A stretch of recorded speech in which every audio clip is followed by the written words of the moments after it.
we always think about employees from a performance perspective, right? You want high performing employees, A player employees we talk about.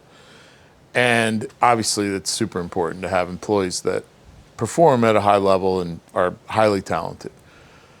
But there's a corollary to that around how do they fit the culture of a company. And I want you to imagine a graph or a box, and you've got 4 employees. You've got one employee who's a high talent, high culture fit, and they're in the upper right quadrant of the box. Anyone will agree that's your best employee. We'll call that an A player employee. Now you've got another employee who's maybe not a high talent yet, but they're super great culture fit. We'll put them just below in that quadrant, just below the upper right. We'll call that employee probably, what would you say, a B player employee. Mm-hmm. They hopefully have the potential to build their skill set and their talent, but they're a great fit for the company.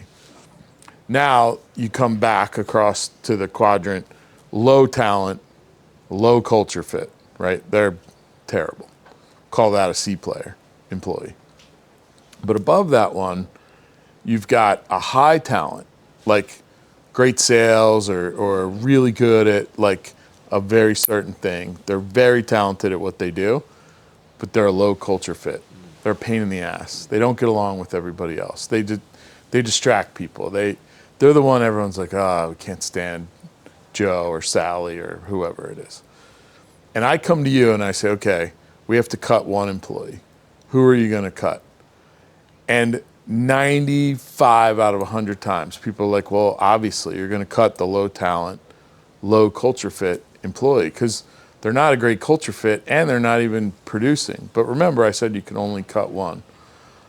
I will argue that given those 4, the worst, most dangerous, bad employee to have is a high talent, low culture fit. No, that doesn't make sense. Why would I even say that? So I want you to think about that employee in particular, high talent, low culture fit. What happens with that employee? We make special rules to work around them. We give them the prima donna treatment because we know, God forbid, if you say the wrong thing, they're going to fly off the handle. We create all these sort of exceptions for that employee that pisses off. How do you think the A player, the high talent, high culture fit, how do you think they feel about the low culture fit employee? So first off, we're really upsetting all the other employees by making special rules for the high talent person. But even more importantly, I love to tell a story. There was the Pittsburgh Steelers were playing the Cincinnati Bengals in an NFL football playoff game, like the highest stakes thing in the NFL are the playoffs and then the Super Bowl. And Pittsburgh is playing Cincinnati. And Cincinnati had a coach. His name was Marv Lewis. And Marv Lewis was a decent guy, well-liked by the players, but tolerated high talent, low culture fit players. And there was a player on the Cincinnati Bengals, his name was Vontaze Burfict. And in the entire NFL, he was a linebacker, so he played defense, was probably a top 5 defensive player, maybe top 10, so super high talent. But he's just a bad human being. He was all about himself, not a team guy, just a bad dude.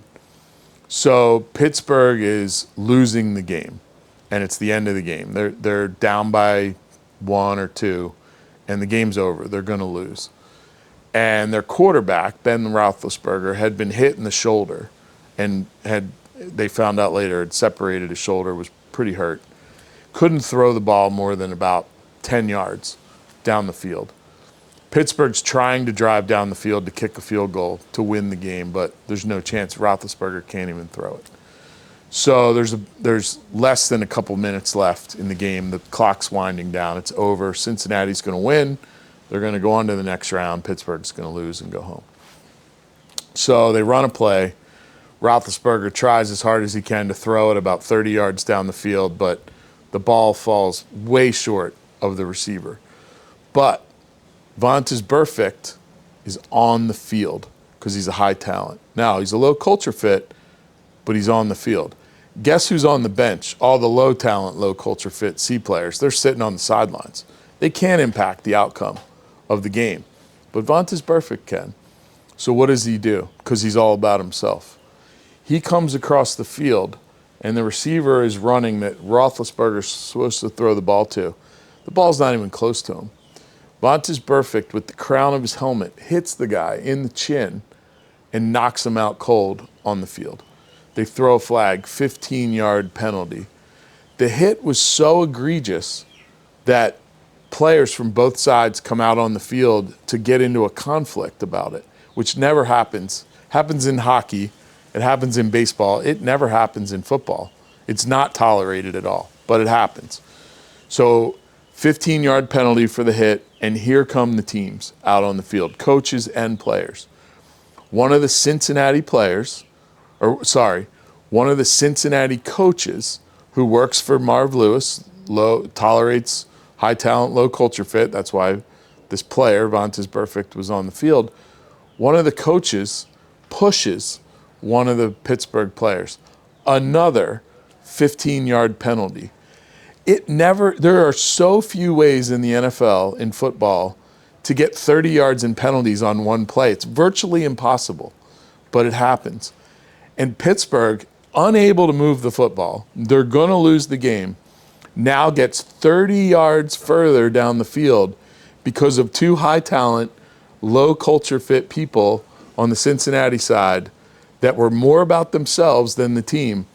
And Pittsburgh kicks a heroic 60-yard-ish field goal, wins the game, and moves on in the playoffs. If you have a high talent, low culture fit, they have more ability to wreak havoc inside your company than any other employee. And if you can only fire one, none of us want C players, none of us want low talent, low culture fits, but they're marginalized by the rest of the team. They don't have influence. Talent brings influence. And if you have a really talented, meaning really influential teammate, and they're ruining your culture, they need to go immediately. The challenge is they're our best salesperson, they're our best producer, they're our best scientist, they're our best fill in the blank. But the value they bring to your organization is totally overshadowed by the level of chaos they're creating in your business. And invariably, when you fire that person, and I mean fire them, everybody says one thing. What do you think they say? What a relief. What a relief. And what's the second thing they say? What took so long? Because we're so slow to let that person go. Because we know that we're gonna have to replace their production or their capability or whatever it is.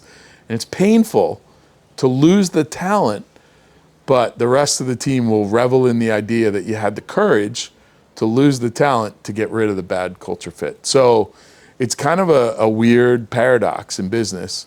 Yeah, you don't want C players. You don't want low talented people that are lousy culture. But more importantly, you don't want someone with a lot of influence that's a really low culture fit.